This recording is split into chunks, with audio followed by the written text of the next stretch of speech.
What's up sa inyo mga idol? At ito nga, natupad na ang hindi nakaplano. So ayun nga, pinuntahan nga natin dito mga idol ang pinakamalapit na spot resorts dito sa Metro Manila.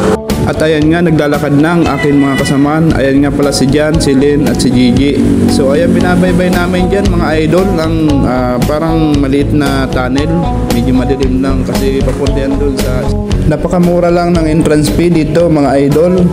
Sa 30 pesos mong babayaran sa entrance fee, mayroon ka ng magandang spot location na makikita mga idol. After natin lumago sa tunnel mga idol, ito agad ang makikita natin at nakabungad dito napakagandang pools mga idol.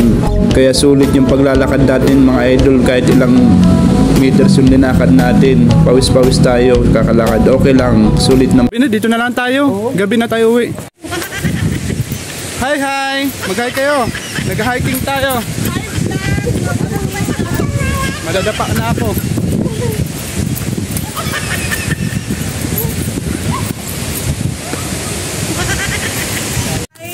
We're here at Wawa Dam.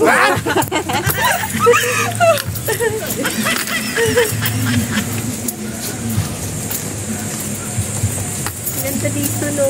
Ganda nga eh. Kamu din magkagtungod, pati ka ba?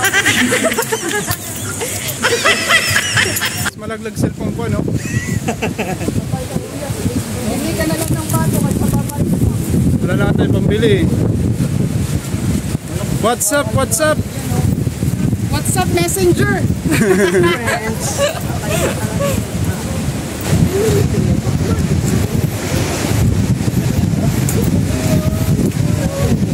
Ganda ba, no? Oh, ganda.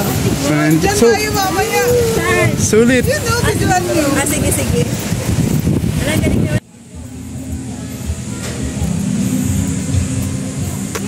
Uy, dandahan kayo ha. Kakabidyo nyo malag...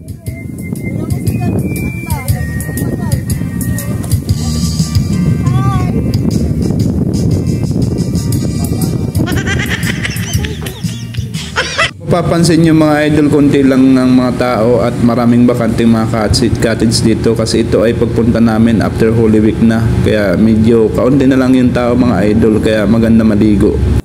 Bago maligo mga idol, kumain muna pala ako dyan at nagutom nga pala ako sa medyo mahabang linakad namin papunta lang dito. So ayan nga mga idol, hindi pa nga nagpapahinga si Jan, pagkarating-rating pa lang lumublob na agad dahil hindi na daw matiis yung init sa sobrang init. Pagtama lang patuloy ng asawa niyang butanting, kaya tinatawag niya na butanting yung asawa niya, kaya tuwan-tuwan naman si Jan. Kaya kung gusto niyo punta nito mga idol, napakalapit lang nito sa Metro Manila at hindi kayo gagastos na malaki dahil ang cottage dito ay nagkakalaga lang ng 200 pesos and ang entrance fee ay umaabot lang ng 30 pesos. So hanggang dito na lang yung video natin mga idol, maraming salamat.